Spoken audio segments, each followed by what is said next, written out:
On my daughter's 32nd birthday, my son-in-law said to the waiter, pointing at me, "That old janitor, he's with me. Just ignore him." My daughter laughed, ashamed of me. They had no idea I owned the restaurant. That same day I decided to disappear and leave a letter at their house. When they read about the 50 mm's inheritance, they screamed non-stop, "I'm glad to have you here. Follow my story until the end and comment the city you are watching from so I can see how far my story has reached. I've been invisible for so long that I almost forgot what it felt like to be seen." At 67 years old, standing in the corner of Romano's, watching my daughter Claire blow out 32 candles, I realized that somewhere along the way I had become a ghost in my own family's life. The restaurant buzzed with laughter and conversation. Claire's friends surrounded her, their voices mixing with the soft jazz playing in the background. She looked beautiful in that emerald dress I'd never seen before, her hair styled perfectly, her smile radiant. For a moment I felt that familiar surge of pride. My daughter, successful, confident, living the life I'd always dreamed she could have. Then James appeared at my elbow. "Excuse me," he said to the young waiter who'd been hovering nearby, unsure of where to seat me. "That old man is the janitor. He's with me. Just ignore him." The waiter's eyes darted between us, confusion flickering across his face. James's voice carried that particular tone he used when he wanted to sound important, the one that made my skin crawl. He placed a dismissive hand on my shoulder, guiding me away from the main table where Claire's friends were gathering. "Just find him a corner somewhere," James continued, his voice loud enough that several guests turned to look. "Preferably near the kitchen. He won't be staying long anyway."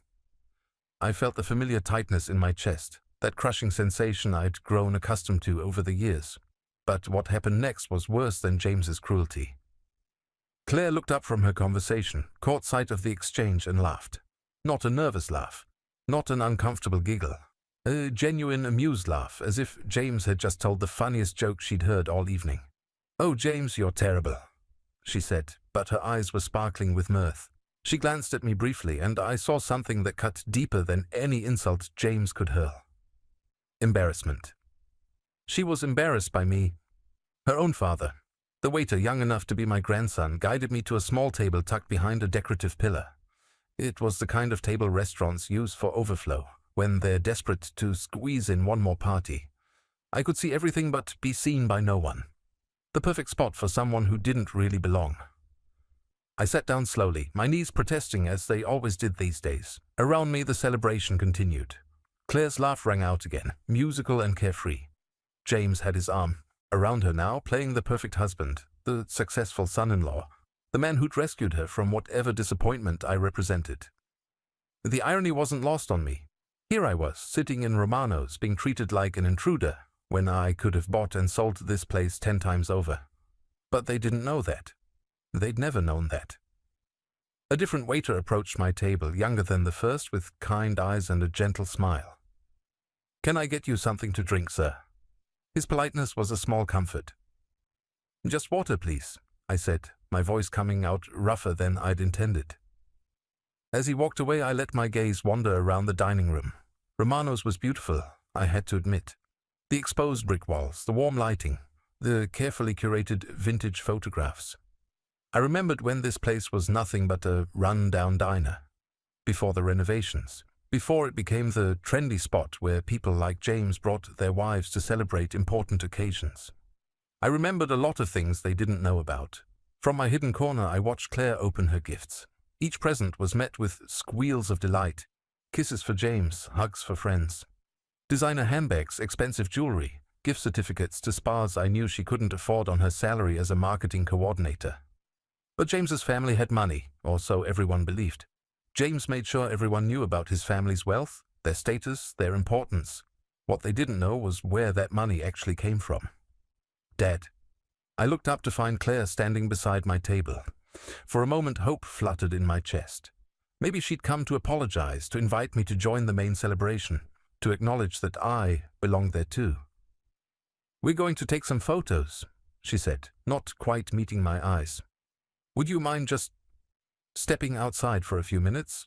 It's just that James's parents want some family shots and—" She didn't finish the sentence. She didn't need to. I wasn't family. Not in the way that mattered. I nodded, my throat too tight to speak. Of course. Standing up took more effort than it should have. My legs felt unsteady, but I made my way towards the exit, weaving between tables of happy diners who didn't spare me a second glance. Through the window I could see them gathering for photos, James positioning himself at the center, his arm possessively around Claire's waist. Outside, the October air was crisp against my face. I stood on the sidewalk, watching through the glass as they laughed and posed and celebrated a life I had no part in.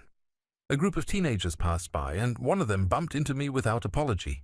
To them, I was just another invisible old man taking up space on their sidewalk. That's when it hit me, standing there in the cold, watching my daughter's party through a window like some kind of beggar. I had spent 30 years making myself small, making myself convenient, making myself forgettable. And somewhere along the way I had succeeded beyond my wildest dreams. Claire didn't see me as her father anymore. She saw me as an obligation, an embarrassment, a reminder of a life she'd moved beyond. And James saw me as nothing at all, but they had no idea who they were really looking at. The waiter from inside appeared at the door, holding my jacket. "Sir, you left this." I took it from him, noticing the way his eyes lingered on my face with something that might have been sympathy. "Thank you."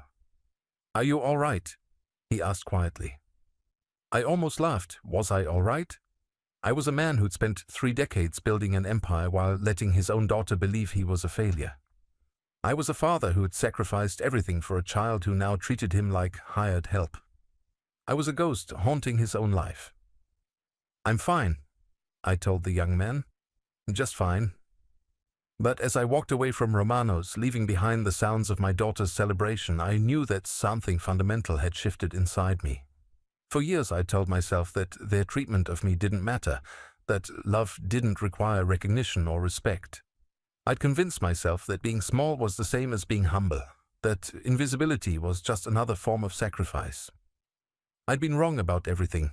The drive home was quiet, my old Honda humming along streets I'd traveled for decades. When I pulled into the driveway of my modest ranch house, I sat for a moment in the darkness, listening to the engine tick as it cooled. Tomorrow, I decided, things were going to change. Tomorrow, I was going to disappear. I couldn't sleep that night. Every time I closed my eyes, I saw Claire's face, the way she'd laughed when James called me the janitor. So I got up, made coffee, and found myself standing in front of the old photo albums I kept in the living room bookshelf. My fingers traced the worn cover of the first album. Inside, yellowed photographs chronicled a different time, a different Claire. There she was at age 5, gap-toothed and grinning, wearing the princess costume I'd sewn myself because we couldn't afford the one she'd seen in the store. She'd worn it for 3 months straight, even to grocery shopping, declaring that princesses needed to know how to pick the best apples. I turned the page. Claire at 7, standing beside her first bicycle, a second-hand pink Schwinn I'd spent 2 weeks restoring in the garage. She'd been so proud of that bike, riding it up and down our street for hours, shouting for me to watch every wobbly turn. The training wheels had come off after just 3 days because she was determined to be a big girl cyclist. The memories flooded back, each photograph a doorway to a time when I was her hero instead of her embarrassment. After Margaret died, when Claire was only 8 years old, everything changed. Cancer took my wife so quickly that we barely had time to understand what was happening. One day Margaret was planning Claire's 9th birthday party. The next day I was standing in a funeral home trying to figure out how to be both mother and father to a little girl whose world had just collapsed. Those first years were the hardest of my life. I remember the morning Claire woke up crying because she'd forgotten what her mother's voice sounded like. I held her for hours, humming the lullabies Margaret used to sing, feeling like the world's most inadequate substitute. But we survived. More than survived, we thrived. I worked 3 jobs to make ends meet. Days at the construction company, evenings doing bookkeeping for small businesses, weekends cleaning offices. Every dollar went toward Claire's future. Dance lessons when she was 10 because she'd seen a ballet on television and declared she wanted to fly like the pretty ladies. Piano lessons at 12 when she decided she was going to be the next Mozart. Art supplies, sports equipment, tutoring when math got difficult in high school. I never said no to anything that would help her grow, help her succeed, help her become the woman her mother would have been proud of. The college years nearly broke me financially. But I'd made a promise to Margaret on her deathbed that Claire would get the education we'd never had. State University wasn't good enough. Claire had her heart set on Northwestern. The tuition alone was more than I made in a year, but I found a way. I sold Margaret's engagement ring, the one thing I'd wanted to keep forever. I took out loans that would follow me well into retirement. I picked up a fourth job delivering newspapers at 4 in the morning. Claire never knew about any of it. As far as she was concerned, college was just something that happened, something she deserved, something that appeared magically when she needed it. I flipped through more photos. Claire's graduation, radiant in her cap and gown, holding her diploma in marketing. I was so proud I could barely contain myself, but when I tried to hug her afterward, she pulled away slightly, conscious of her appearance, worried about wrinkled clothes and smudged makeup. Her sorority sisters were taking pictures, and I didn't fit the image she wanted to project. Even then, I should have seen the signs. Then came James. I met him for the first time at Claire's graduation dinner. He was everything I wasn't. Polished, confident, well-dressed, well-spoken. He worked in finance, drove a BMW, lived in a downtown apartment with a view. When he shook my hand, his grip was firm, but his eyes looked right through me, already calculating whether I was worth his attention. The answer was clearly no. Within 6 months, Claire was spending more time at James's apartment than at home. When she did visit, she'd walk through our modest house with new eyes, seeing it the way James must see it. Outdated furniture, worn carpets, the kind of place successful people left behind. "Dad," she said one evening, about a year before their engagement, "maybe you should think about updating this place. It's just so dated." She was trying to be kind, but the message was clear. I was an embarrassment to the life she was building with James. I started working extra hours, not because I needed the money anymore. I'd been more successful than either of them realized, but because being home reminded me of how far apart we'd grown. Claire would call occasionally, usually when she needed something, help with a car payment when she'd overspent on clothes, assistance with her security deposit when she moved in with James, money for the engagement ring James had picked out, a 3-carat diamond that cost more than most people's cars. Each time I said yes. Each time I told myself this was what love looked like, being there when needed, asking no questions, expecting nothing in return. The wedding was the beginning of the end. James's family paid for most of it, making sure everyone knew about their generosity. But there were dozens of smaller expenses that somehow fell to me. Claire's dress alterations, the flowers for her hair, the special transportation she wanted for the bridesmaids. I covered it all quietly, invisibly, the way I'd learned to do everything. At the reception, I was seated at a table in the back with distant relatives and family friends James barely knew. Claire's table, the head table, might as well have been on another planet. During the father-daughter dance, she seemed distracted, her eyes scanning the room to see who was watching, who was taking pictures, whether she looked perfect enough for the photographers James had insisted on hiring. When the dance ended, she kissed my cheek quickly and whispered, "Thanks for everything, Dad." But her attention was already moving to the next moment, the next photo opportunity, the next step in the life she was building with James. That was 3 years ago, and in those 3 years I'd become increasingly invisible.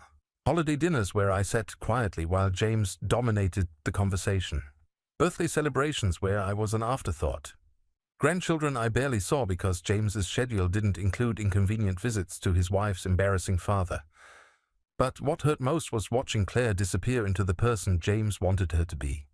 The spontaneous, creative girl who'd once spent entire afternoons making elaborate drawings for me was gone. In her place was someone careful, someone who measured every word and gesture, someone who'd learned to see the world through James's eyes. And in James's eyes, I was nothing. I closed the photo album and sat back in my recliner, the one Claire always suggested I should replace with something more modern. The house around me was quiet, filled with 40 years of memories that apparently meant nothing to the one person whose opinion mattered most to me. That's when I made the decision that would change everything. For 30 years, I'd protected Claire from the truth about our financial situation. I'd lived modestly, worked constantly, and let her believe that everything we had was the result of my small construction job and careful budgeting. I'd wanted her to understand the value of hard work, the importance of humility, the satisfaction of earning what you had. Instead, she'd learned to be ashamed of me. But there were things about Frank Morrison that neither Claire nor James knew. There were investments, properties, business ventures that I'd kept carefully hidden. There was a portfolio that had grown steadily over the decades, fueled not just by careful saving but by some very smart decisions made during the tech boom of the 90s. There was also Romano's. I owned it. Had for 15 years, since the previous owner couldn't make his loan payments, and I'd quietly stepped in. Just like I owned 3 other restaurants in the city, 2 apartment buildings, and a small chain of dry cleaners that generated steady income month after month. Claire and James had no idea they'd been celebrating her birthday in a restaurant I could have closed with a phone call. Tomorrow I was going to start the process of disappearing from their lives. Not dramatically, not with anger or demands or ultimatums. I was simply going to fade away, the way they'd already made me feel invisible. But first I was going to write a letter that would explain everything they'd never bothered to learn about the man they dismissed as an embarrassing old janitor. And then I was going to leave them a gift, the knowledge of exactly what they'd lost. The next morning I drove to Romano's before they opened. I had a key, of course, though Claire and James would never have imagined such a thing. I let myself in through the back entrance, breathing in the familiar scent of fresh bread and coffee that always lingered in the air. Mario, the head chef, looked up from his prep station with surprise. "Mr. Morrison, everything okay? We don't open for another 2 hours." "Everything's fine, Mario," I said, hanging my jacket on the hook by the office door. "Just needed to take care of some paperwork." Mario had been with Romano's for 8 years, since shortly after I'd bought the place. He was one of the few people who knew the truth about my ownership, though I'd sworn him to secrecy years ago. In his late 50s, with calloused hands and a gentle smile, Mario understood the value of discretion. "How was the party last night?" he asked, returning to his chopping. "Your daughter looked beautiful." I paused in the doorway to my office. "She did. Thank you for making everything perfect." What Mario didn't know was that I'd specifically requested he prepare Claire's favorite dishes without her ever knowing I'd had a hand in the menu. The lobster ravioli she'd raved about, the tiramisu that had made her close her eyes in bliss, the wine pairing that James had complimented loudly. All of it had been my gift to her, invisible and unacknowledged. In my office, I sat behind the desk that most people assumed belonged to the manager. The real manager, Sandra, was excellent at running the day-to-day operations. But the major decisions, the financial planning, the strategic direction, all of that came from me. I opened the safe hidden behind the motivational poster that everyone probably thought was purely decorative. Inside were documents that told the real story of Frank Morrison's life. Documents that would have shocked my daughter and her husband into speechlessness. The Romano's purchase agreement from 15 years ago, $14,800,000 paid in cash. The deed to Antonelli's, the Italian place across town, $12 million, purchased 3 years ago when the owner's son ran it into the ground.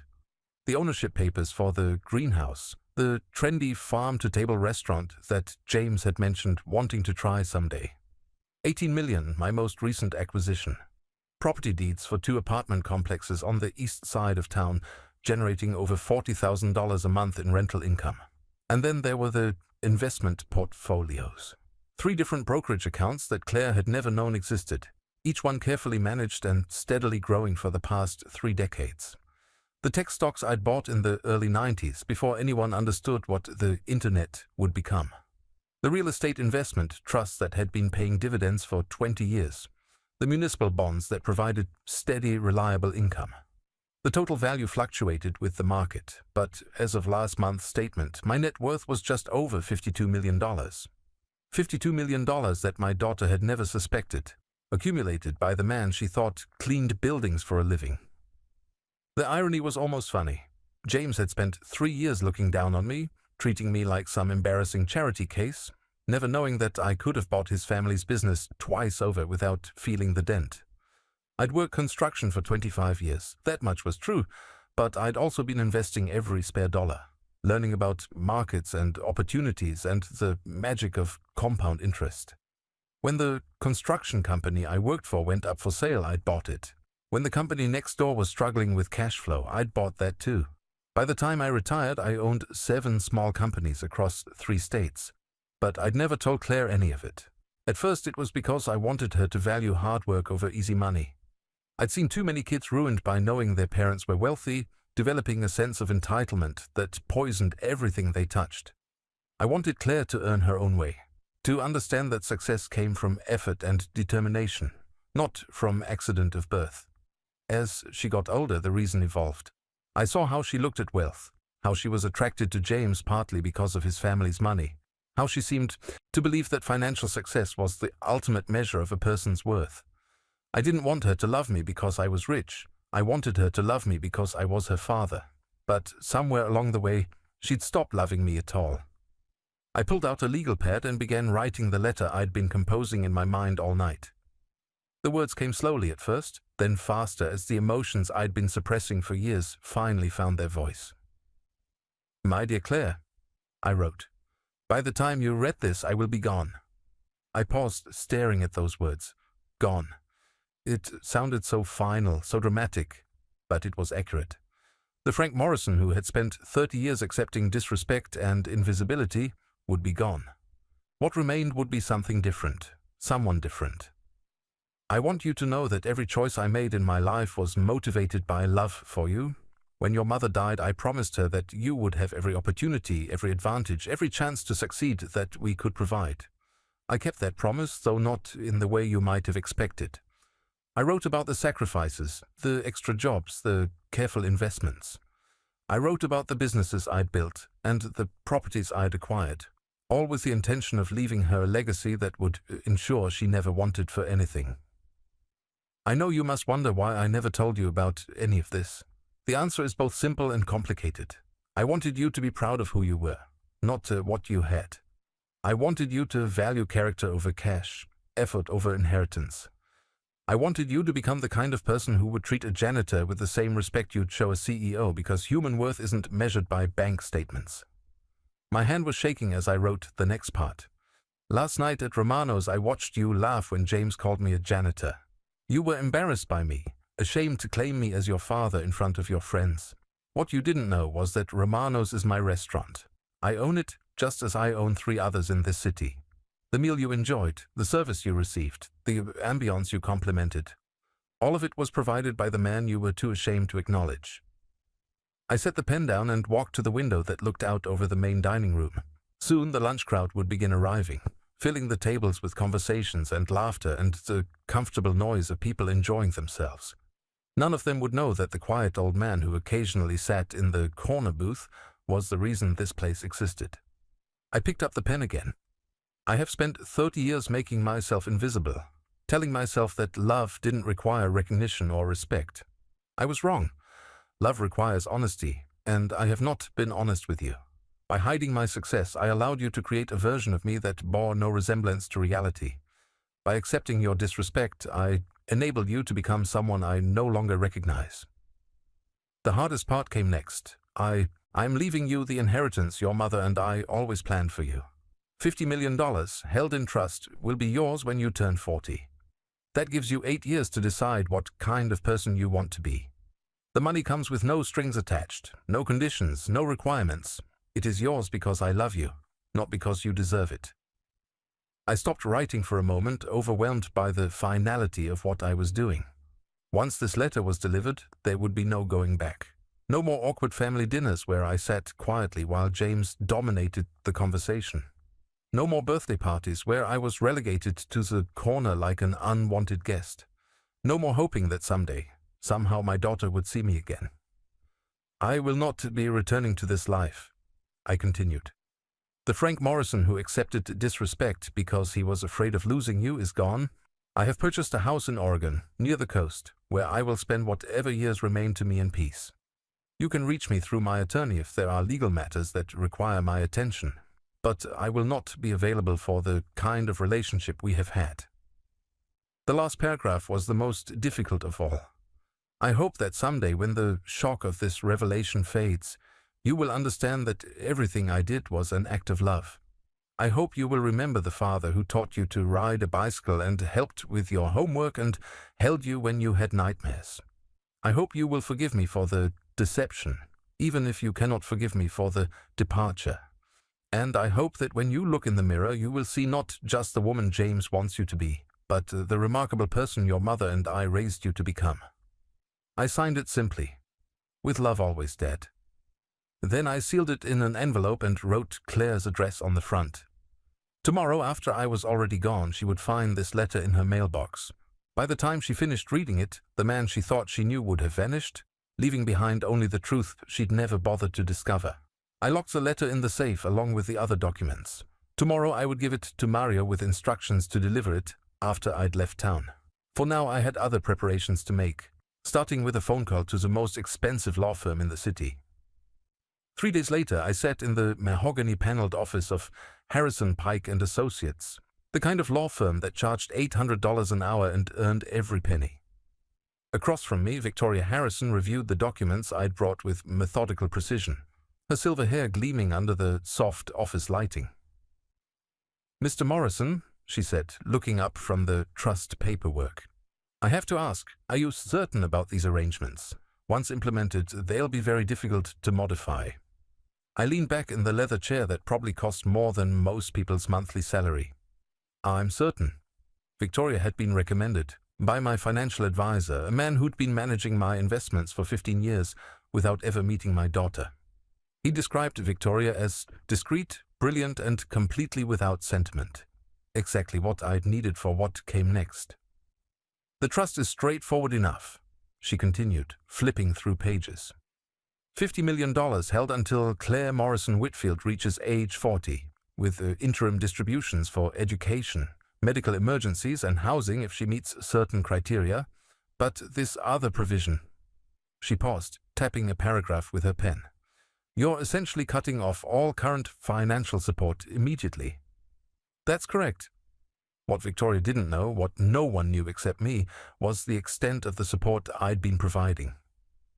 For the past 3 years, since Claire married James, I'd been quietly covering expenses they thought were handled by James's trust fund. The mortgage on their house in the affluent Westwood neighborhood, $2,800 a month, paid from one of my shell companies. Claire's car payment, $450 monthly for the BMW James had insisted she needed. The insurance, the utilities, the country club membership that James claimed his father paid for. James's father had been dead for 2 years. It had been surprisingly easy to maintain the deception. James was arrogant enough to assume his family's wealth was inexhaustible, and Claire was trusting enough to believe whatever he told her about their finances. Neither of them had ever looked too closely at where the money actually came from.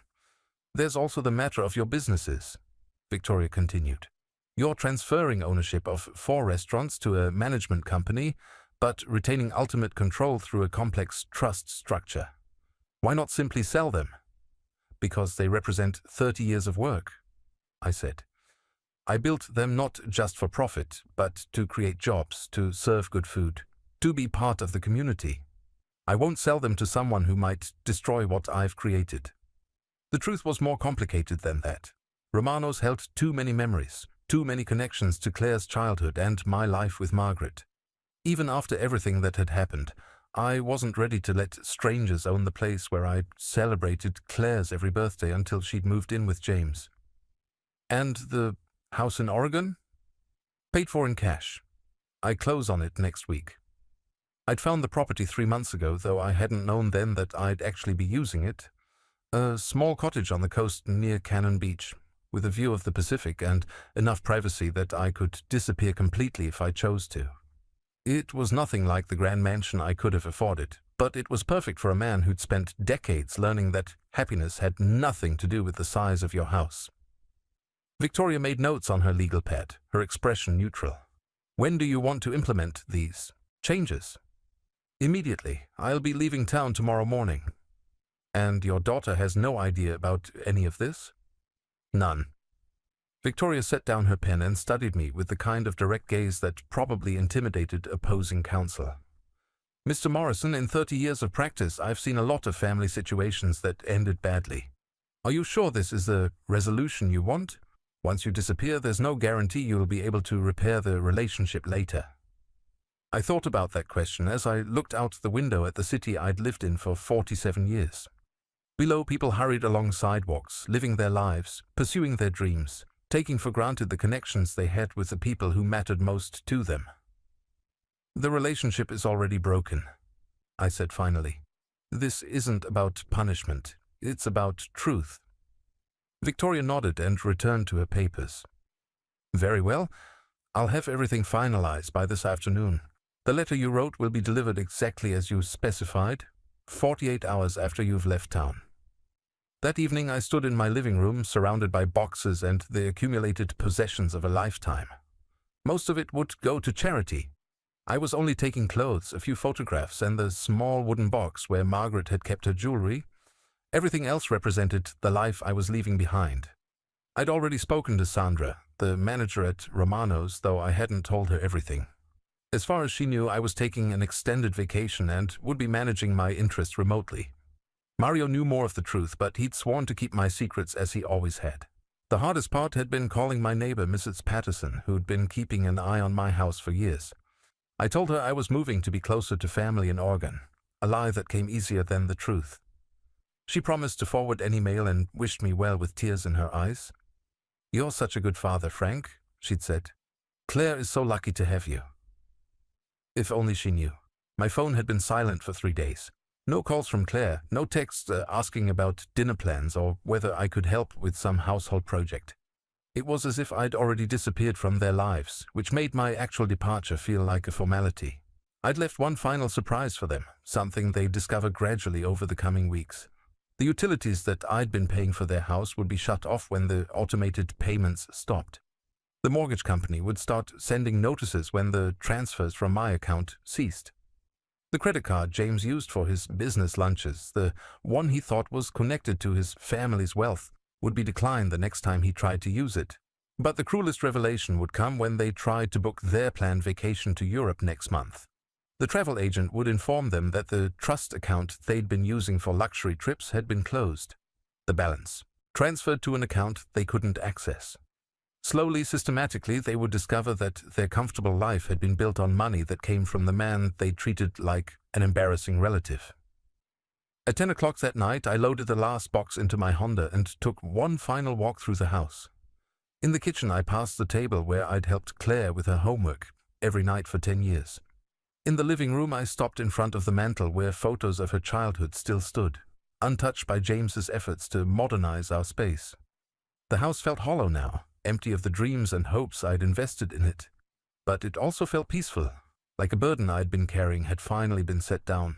I drove slowly through the streets of my neighborhood, past houses where neighbors slept peacefully, unaware that one of them was disappearing forever. At Romano's, I stopped to leave Mario the envelope containing Claire's letter, along with instructions for its delivery. "You sure about this, Mr. Morrison?" Mario asked, accepting the envelope with obvious reluctance. "I'm sure.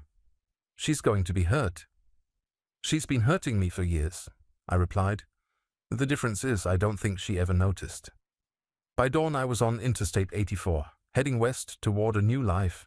In the rearview mirror, the city grew smaller until it disappeared entirely, taking with it 47 years of history, 30 years of single parenthood, and 3 years of slowly learning that love without respect was just another form of suffering. My phone, lying silent on the passenger seat, would remain off until I reached Oregon. By then Claire would have found my letter.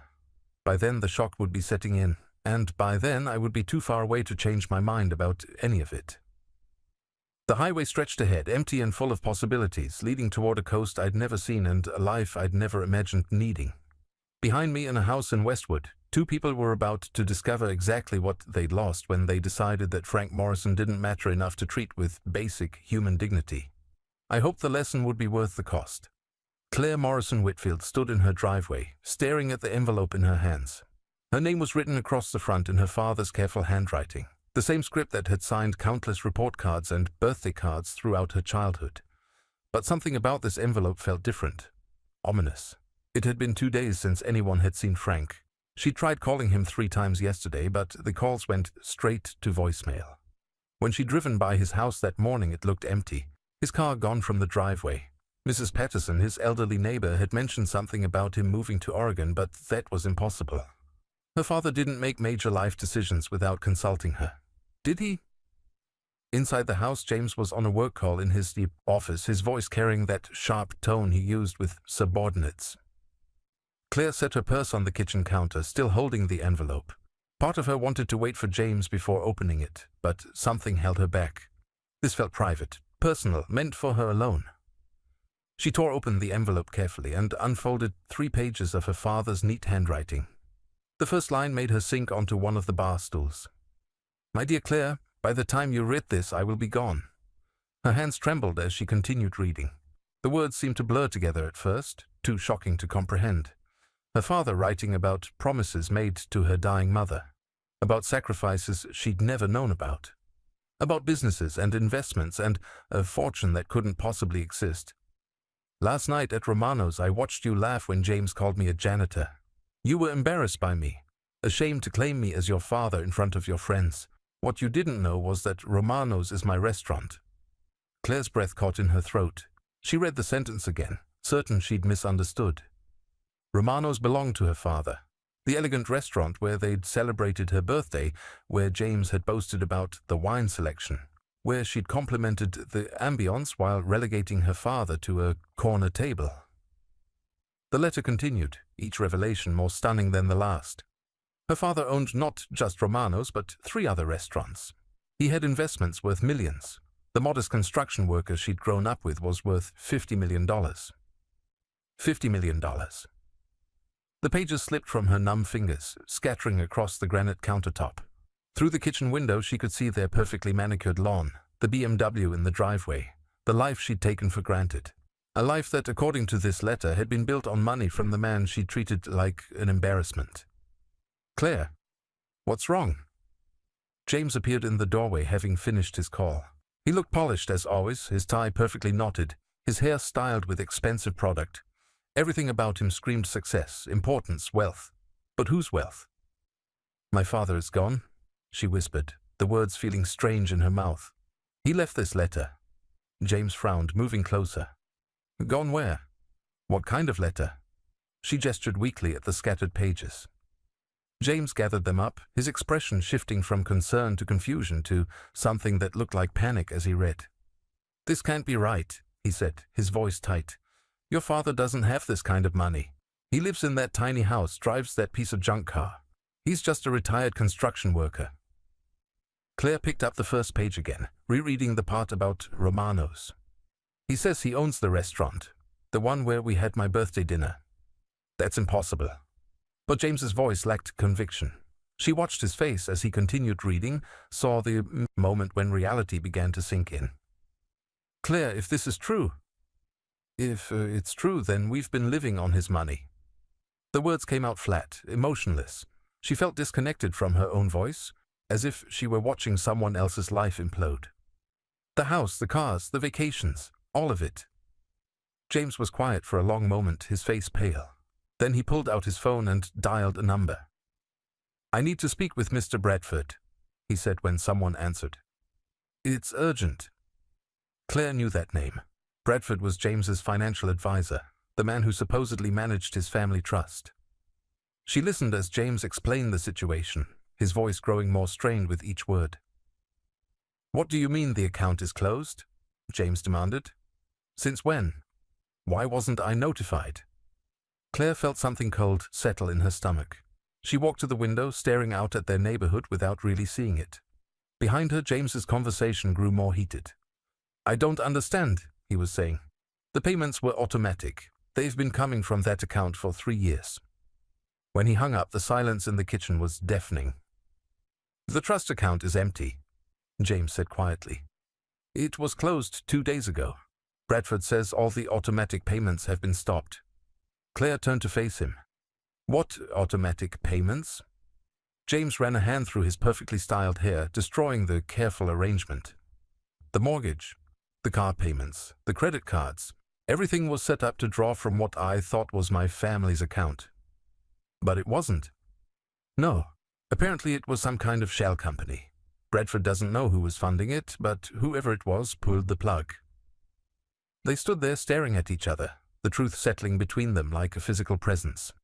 Claire's father, the man they dismissed and humiliated, had been supporting their entire lifestyle. Every comfort, every luxury, every symbol of their success had been paid for by the man James had called a janitor. "Oh God," Claire whispered, sinking back onto the bar stool. "What have we done?" The next few hours passed in a blur of phone calls and mounting panic. The mortgage company confirmed that the automatic payments had stopped. The credit card companies were already sending notices about declined transactions. The country club membership that James had claimed was a family legacy was about to be suspended for non-payment. Piece by piece, their life began to unravel. "We have to find him," James said for the 10th time, pacing the living room like a caged animal. "We have to explain, make him understand that we didn't know." But Claire was remembering things. Her father's quiet presence at family gatherings, the way he'd accepted their dismissive treatment without complaint. The times he'd offered to help with expenses, and James had turned him down with barely concealed disdain. The birthday dinner where they'd treated him like an unwanted guest in a restaurant he apparently owned. "We did know," she said quietly. "What?" "We knew we were treating him badly. We knew we were being cruel. We just didn't care because we thought he didn't matter." James stopped pacing. "Claire, that's not fair. We thought he was just a poor old man who needed our charity." "No," she said, her voice stronger now. "We thought he was an embarrassment. We thought he was beneath us. And when he tried to be part of our lives, we pushed him away because he didn't fit the image we wanted to project."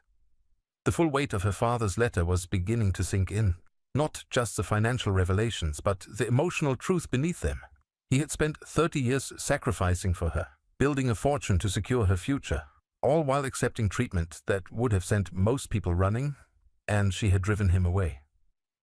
Her phone rang, interrupting her thoughts. The caller ID showed her father's number, and she grabbed it desperately. Dad, where are you?" But it wasn't her father's voice that answered. "Miss Whitfield, this is Victoria Harrison from Harrison, Pike and Associates. I'm your father's attorney." Claire's heart sank. "Is he okay? Where is he?" "Mr. Morrison is fine," the lawyer said in a crisp, professional tone. "I'm calling to inform you that certain financial arrangements are being modified. You should be receiving documentation in the next few days. I need to talk to him. I need to explain. Mr. Morrison has made it clear that he doesn't wish to have contact with you at this time," the lawyer interrupted. "However, he wants you to know that his love for you remains unchanged, even if his ability to continue enabling your current lifestyle does not." The line went dead. Claire sat in the sudden silence, the phone still pressed to her ear. Around her, the house that had always felt like home now seemed foreign, temporary. Every piece of furniture, every carefully chosen decoration, every symbol of their prosperity felt like a lie. James was standing by the window, his shoulders slumped in defeat. "The BMW is being repossessed tomorrow," he said without turning around. "I just got the call." Claire looked down at the letter again, reading the part about the $50 million inheritance waiting for her when she turned 40. Money that would be hers in 8 years, if she could figure out how to become the person her father had hoped she would be. But right now that seemed impossible. Right now she couldn't even figure out how to pay next month's mortgage, or how to live with the knowledge that she had thrown away the most important relationship in her life for the sake of appearances, for the approval of people who didn't really matter, for a version of herself that she was no longer sure she recognized. Outside, a car pulled into their driveway. Through the window, Claire could see a tow truck preparing to take away the BMW that had been a symbol of their success. Soon the symbols would all be gone. And then they would have to figure out who they really were underneath all the expensive pretenses. Claire picked up her father's letter one more time, focusing on the final paragraph. "I hope that when you look in the mirror you will see not just the woman James wants you to be, but the remarkable person your mother and I raised you to become." She couldn't remember the last time she'd looked in the mirror and seen that person, but maybe it wasn't too late to try. 6 months later, I stood on the deck of my cottage watching the Pacific Ocean stretch endlessly toward the horizon. The morning fog was just beginning to lift, revealing patches of grey-blue water that sparkled in the emerging sunlight. In my hands, a cup of coffee grew cold as I lost myself in the rhythmic sound of waves against the rocky coastline below. This was peace. The cottage was smaller than any house I'd lived in since Claire was born, but it was perfect. 2 bedrooms, one converted into an office where I could manage my business interest remotely. A kitchen with windows that faced the ocean. A living room with a fireplace that I used almost every evening, even in summer, because I'd learned that warmth was about more than temperature. I'd been sleeping through the night for the first time in years. My phone rang, interrupting the morning quiet. I almost didn't answer it, but the caller ID showed Victoria Harrison's office number. "Mr. Morrison?" Victoria's voice was careful, professional. "I have some information you should know about." I settled into one of the Adirondack chairs I'd positioned to catch the best view of the sunrise. "Go ahead. Your daughter has been trying to reach you through our office for the past 4 months. She's been quite persistent." This wasn't news. Victoria had been screening calls and letters since I'd arrived in Oregon, following my explicit instructions. I wasn't ready to hear Claire's apologies, her explanations, her promises to change. I'd heard too many empty promises over the years. "Has she said what she wants?" I asked. Victoria paused. "According to my assistant, she wants to apologize. She says she understands now what she lost, and she's asking for a chance to make things right." I took a sip of my coffee, watching a fishing boat move slowly across the horizon. "What about James?" "They're divorced. Has been for 3 months now, apparently. She says it was her decision." That surprised me. I'd expected James to leave once the money dried up, but I hadn't anticipated Claire finding the strength to end it herself. "There's more," Victoria continued. "She's moved back into your old house. She's been maintaining it, paying the property taxes, keeping everything exactly as you left it. She says she's hoping you'll come home someday." I closed my eyes, feeling something twist in my chest. The house where I'd raised her, where Margaret and I had planned our future, where Claire had taken her first steps and spoken her first words. She was living there now, in the rooms where I'd been happiest and most heartbroken. "Mr. Morrison, are you still there?" "I'm here," I said quietly. "She also wanted me to tell you that she's been volunteering at a shelter for homeless families. 3 days a week. She says you would have approved." I opened my eyes, looking out at the ocean again. The fog had lifted completely now, revealing a clear view all the way to the horizon. Somewhere out there, beyond what I could see, was the life I'd left behind. The daughter I'd raised and lost, and perhaps, just perhaps, might know again someday. "Victoria," I said finally, "I want you to send Claire a message." "Of course." "Tell her I'm proud that she chose herself over the life James wanted for her. Tell her I hope she finds happiness, whatever that looks like for her. But also tell her that I'm not ready to come back yet." Victoria made notes on her end of the line. "Is there anything else?" I thought about that question as I watched the waves roll in and out with their ancient rhythm. Was there anything else? After 30 years of putting Claire's needs before my own, after decades of making myself smaller to make her life easier, after sacrificing my own identity to be the father I thought she needed. "Yes," I said. "Tell her that when she's ready to know Frank Morrison the man, not just Frank Morrison the father, she can come to Oregon. But if she comes, it won't be to apologize. It will be to start something new." After I hung up, I remained on the deck for a long time, thinking about the difference between forgiveness and reconciliation. I had forgiven Claire months ago, not because she deserved it, but because holding on to anger was exhausting. But forgiveness didn't mean going back to the way things were. It meant being willing to see if something better was possible. 3 weeks later, on a Thursday morning that started like any other, I heard a car pull up outside my cottage. I wasn't expecting anyone, and my nearest neighbor was almost a mile away. I set down the book I'd been reading and walked to the front window. A rental car sat in my driveway. As I watched, the driver's door opened and Claire stepped out. She looked different.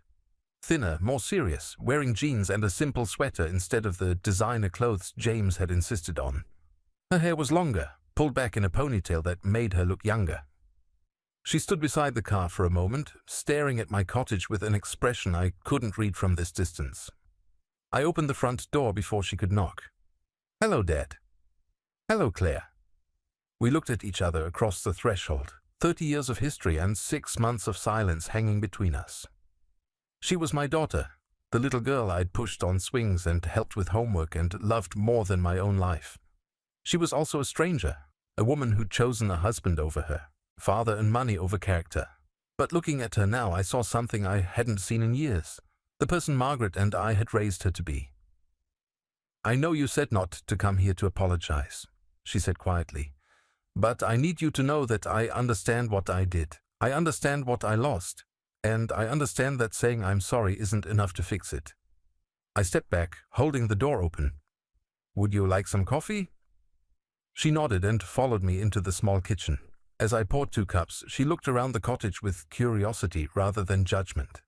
Through the window, the ocean sparkled in the afternoon light. "It's beautiful here," she said. "It is." We sat at my kitchen table, the same one where I'd helped her with algebra homework 20 years ago. I'd brought it with me to Oregon, one of the few pieces of furniture I couldn't leave behind. "I read your letter about 100 times," Claire said, wrapping her hands around her coffee mug. "Every word of it. And I kept coming back to the part where you said I'd become someone you didn't recognize." I waited, not sure where this was heading. "You were right," she continued. "I had become someone I didn't recognize either. Someone who cared more about appearances than people. Someone who let a man convince me that my father wasn't good enough for the life I wanted to live." She paused, staring into her coffee. "James left 2 days after the money stopped. He said he couldn't live with someone who'd been so stupid about their own family's finances. As if I was the one who'd been lying about where the money came from." "I'm sorry," I said, meaning it. Claire shook her head. "Don't be. It was the best thing that could have happened. It forced me to see who he really was and who I'd become because of him." We talked for 3 hours. About the divorce, about her volunteer work at the shelter, about the house where she was living alone for the first time in her life. About how she'd been learning to cook, something she'd never bothered with when she'd had money for restaurants every night. About the book club she'd joined at the local library and how different it was from the social groups James had insisted they join. She didn't ask about coming home. She didn't beg for forgiveness or make promises about changing. She just talked and I listened, and slowly I began to see glimpses of the daughter I remembered. As the sun began to set, painting the ocean in shades of orange and pink, Claire stood up to leave. "Thank you for the coffee," she said. "And for listening. Thank you for coming." At the door she paused. "Dad, I know I don't have the right to ask this, but would it be okay if I came back sometime? Just to visit, to talk. I'm not asking you to forgive me or come home or fix anything. I'd like to know who Frank Morrison is when he's not trying to take care of everyone else." I looked at my daughter, really looked at her, and saw something I'd been hoping to see for years. Honesty. She wasn't here to get something from me. She was here to give something to me. Her time, her attention, her genuine interest in who I was as a person. "I'd like that," I said. She smiled then, the first real smile I'd seen from her since she was a teenager. "I'll call first next time." "You don't have to." After she drove away, I stood on my deck watching the last light fade from the sky. The ocean was calm, reflecting the first stars beginning to appear overhead. Somewhere behind me, the cottage waited with its comfortable furniture and peaceful rooms and the life I'd built for myself. For the first time since I'd left, I felt complete. Not because my daughter had come back into my life, though that was a gift I hadn't dared hope for, but because she had come back as herself, not as someone trying to get something from me. She had driven 8 hours to sit in my kitchen and drink coffee and ask nothing of me except my company. It was enough. More than enough. It was everything I'd never known I wanted. 6 months later, Claire called to tell me she was engaged. Not to James, who had apparently remarried his law school girlfriend within 3 months of their divorce. To David, a teacher she'd met at the volunteer program, someone who worked with inner-city kids and drove a 10-year-old Honda and had never heard of James's family. "I'd like you to meet him," she said over the phone. "Not because I need your approval, but because he's important to me and you're important to me, and I want the people I love to know each other." I flew back for the first time in a year. Not to move back, not to resume the life I'd left behind, but to meet the man my daughter loved and to see how she was building her new life. The wedding was small, held in the backyard of my old house with 25 people and flowers from Claire's own garden. She wore her mother's dress, altered to fit her smaller frame, and carried a bouquet of wildflowers that David had picked that morning. I walked her down the aisle, but this time I wasn't invisible. This time I was her father, standing beside a daughter who had chosen love over money, character over appearances, authenticity over the safety of other people's expectations. When the minister asked who gave this woman to be married, I said, "Her mother and I do, with joy and blessing." And I meant every word. The reception was potluck, with friends bringing homemade dishes and David's guitar-playing brother providing the music. Claire and I danced to "The Way You Look Tonight," the song Margaret and I had danced to at our own wedding 35 years ago. "Thank you," Claire whispered as we swayed to the music. "For what?" "For not giving up on me completely. For leaving the door open even when I didn't deserve it."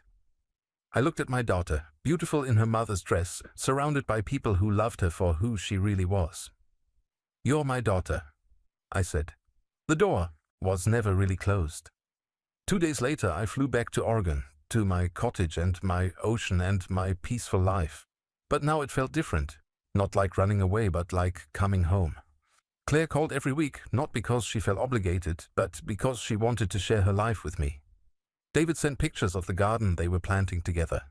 They visited for Christmas, bringing homemade gifts and stories and laughter that filled my small house with joy. I never moved